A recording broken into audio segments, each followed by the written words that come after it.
नमस्कार दोस्तों, कैसे हैं आप। मैं Tarun Singh, motivational speaker, narration coach, आपके सामने आया हूं एक नए विचार के साथ। दोस्तों, आज की शुरुआत एक कहानी से करता हूं।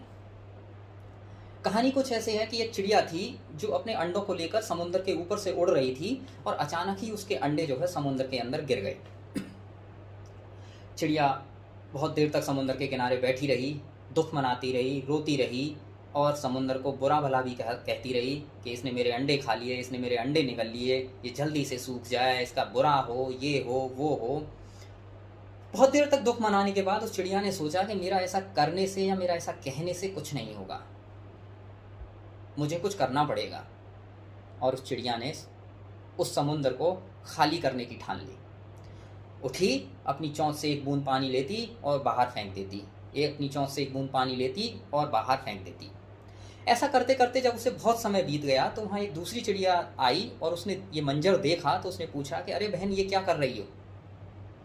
तो पहली चिड़िया ने उसे सारी बात बताई कि इस समुद्र में मेरे अंडे गिर गए हैं और मैं अपनी चोंच से इसे खाली कर रही हूँ ताकि मैं अपने अंडों को फिर से पा सकूँ। दूसरी चिड़िया बोली कि अरे तुम पागल हो क्या, ऐसे कोई समुद्र खाली होते हैं, ऐसे तो तुम्हारा पूरा जीवन निकल जाएगा, लेकिन ये समुद्र खाली नहीं होगा। तो पहली चिड़िया ने कहा, बहन मुझे सलाह नहीं, तुम्हारा साथ चाहिए। अगर साथ देना है तो मेरे साथ आओ, वरना अपने रास्ते जाओ। दूसरी चिड़िया को ये बात बहुत अच्छी लगी और उसने उसका साथ दिया पहली वाली चिड़िया का, और वो भी अपनी चोंच से पानी लेके जाती और बाहर फेंक के आती। दोनों चिड़ियाएं ऐसा निरंतर करती रहीं। तभी वहाँ एक तीसरी चिड़िया आई और उसने भी उनसे वही प्रश्न किया कि ये सब क्या कर रही हो। उन्होंने उनको सारी घटना बताई और फिर उसने तीसरी चिड़िया ने उन दोनों से कहा कि अरे ऐसे भी कोई समुद्र खाली होता है क्या, ये समुद्र खाली नहीं होगा, तुम्हारा पूरा जीवन निकल जाएगा। तो उन दोनों चिड़ियाओं ने कहा, बहन हमें तुम्हारी सलाह की नहीं, साथ की ज़रूरत है। अगर साथ देना है तो हमारे साथ आओ, वरना अपने रास्ते जाओ। तो वो तीसरी चिड़िया भी उनके साथ लग गई और तीनों चिड़ियाएं अपना जो है समुद्र को खाली करना शुरू कर दिया। ऐसा करते करते बहुत सारी चिड़ियाएं आई, बहुत सारे पक्षी आए, कुछ ने उनका साथ दिया, कुछ उनके साथ कुछ जो है उड़ गए। और बहुत सारे, जब ये घटनाक्रम को बहुत देर हो गई, बहुत सारा समय बीत गया, तो बहुत सारी पक्षी जाति, पूरी प्रजाति जो है उस समुद्र को खाली कराने में लग गई। तो ये बात जो है पक्षियों के महाराज गरुड़, भगवान विष्णु के वाहक गरुड़ तक पहुंची। जब गरुड़ को ये बात पता लगी कि हमारी पूरी पक्षी प्रजाति जो है, पूरी सारी चिड़ियाएं उस समुद्र को खाली कराने में लगी हुई हैं, तो वो भी उनका साथ देने के लिए आगे चले।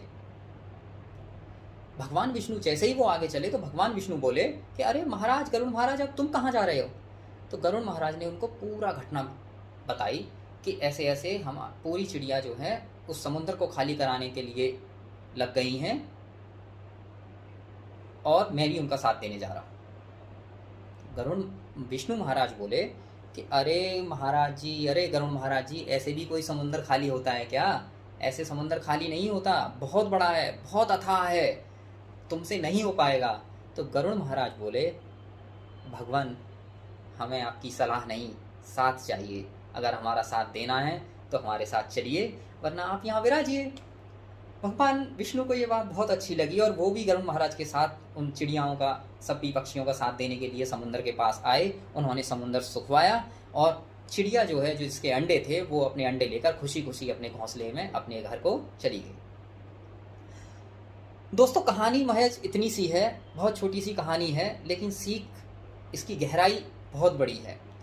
जो आज हमारे देश के हालात हैं, जो पैंडेमिक है, चारों तरफ चीख पुकार मची हुई है, चारों तरफ हाहाकार है, कहीं से कोई अच्छी खबर नहीं मिल रही। ऐसे में हमारी एक मदद किसी दूसरे के लिए, किसी दूसरे के चेहरे पर एक मुस्कान ला सकती है। मदद भी ऐसी बहुत छोटी, क्योंकि पैंडेमिक ऐसा है, क्योंकि ये बीमारी ऐसी है कि हम बहुत चाहकर भी बहुत ज़्यादा मदद किसी दूसरे की नहीं कर पा रहे हैं, नहीं कर सकते। हमें अपने आप को भी सेफ रखना है। तो जहाँ तक हो सकता है एक लिमिटेड वे में अगर हम थोड़ी सी मदद किसी की कर दें तो किसी के चेहरे पर एक मुस्कान आ सकती है, किसी की एक, हमारी एक छोटी सी मदद किसी की एक उम्मीद बन सकती है। जैसे बहुत छोटा सा उदाहरण एक देता हूँ, अगर आपके पड़ोस में कोई बुजुर्ग दंपति हैं जो इस लॉकडाउन में बाहर नहीं जा सकते, या कोई भी बीमार पर्सन रहता है, या कोई भी दिव्यांग रहता है जो इस लॉकडाउन में, पैंडेमिक में बाहर नहीं जा सकते या नहीं जा पा रहे, और आप अगर मार्केट जा रहे हैं अपना सामान लेने अपने घर का, तो आप उनसे भी फ़ोन करके पूछ सकते हैं कि मैं ऐसे ऐसे मार्केट जा रहा हूँ, आपको कुछ तो नहीं मंगाना, दूध, फल, सब्जी, ब्रेड, अंडे, जो कुछ भी बहुत छोटा सा सामान आप उनको ला के दे सकते हैं। अब ज़रा दोस्तों सोचिए, मदद कितनी सी है, बहुत छोटी सी, लेकिन आपकी ये छोटी सी मदद उन दूसरे के चेहरे पर मुस्कान ला सकती है। और यकीन मानिए दोस्तों, मेरा पूरा विश्वास है, मैं 100% ये दावे के साथ कह सकता हूँ कि अगर आप ऐसा करेंगे तो आपके चेहरे पे भी मुस्कान आएगी, आपके दिल को भी बहुत अच्छा लगेगा। किसी ने बड़ी अच्छी बात कही है कि ज़िंदगी संवारने को तो पूरी ज़िंदगी पड़ी है, ज़िंदगी संवारने को तो पूरी ज़िंदगी पड़ी है, अभी वो लम्हा संभाल लो जहाँ ये ज़िंदगी खड़ी है। ऐसे में जब हालात हमारे बहुत अच्छे नहीं हैं, उम्मीद की किरण हमसे बहुत दूर है, चारों तरफ हाहाकार है, चारों तरफ चीख पुकार है, कहीं से कोई अच्छी खबर नहीं मिल रही, तो हमारा एक साथ, हमारा एक सहारा, हमारी एक छोटी सी मदद किसी के चेहरे पर अगर एक मुस्कान ले आए तो ये बहुत बड़ी चीज़ है दोस्तों। किसी ने बड़ी अच्छी लाइन कही है कि रख हौसला वो मंजर भी आएगा, रख हौसला वो मंजर भी आएगा, प्यासे के पास चलकर समुंदर भी आएगा, प्यासे के पास चलकर समुंदर भी आएगा, थक कर न बैठ है मंजिल के मुसाफिर, थक कर न बैठ है मंजिल के मुसाफिर, मंजिल भी मिलेगी और मिलने का मज़ा भी आएगा। तो दोस्तों, आज के लिए अभी इतना ही। जल्दी ही अपनी नेक्स्ट वीडियो में एक नए विचार के साथ आपसे मुलाकात करूंगा। तब तक के लिए बाय बाय, टेक केयर। और हाँ दोस्तों, सबसे ज़रूरी बात कि अगर अभी तक आपने मेरे चैनल को सब्सक्राइब नहीं किया है तो आप जल्दी से जल्दी सब्सक्राइब करें, ताकि मैं जैसे ही आप सब्सक्राइब करेंगे तो मैं मोटिवेट होऊंगा और उसी मोटिवेशन के साथ आपके सामने एक नए विचार के साथ, नए आइडिया के साथ, एक नए एंथुसियाज्म के साथ मैं आपके सामने एक नया वीडियो लेकर फिर से जल्द लौटूंगा। तब तक के लिए बाय बाय, टेक केयर, अपना ध्यान रखें, सुरक्षित रहें, नमस्कार।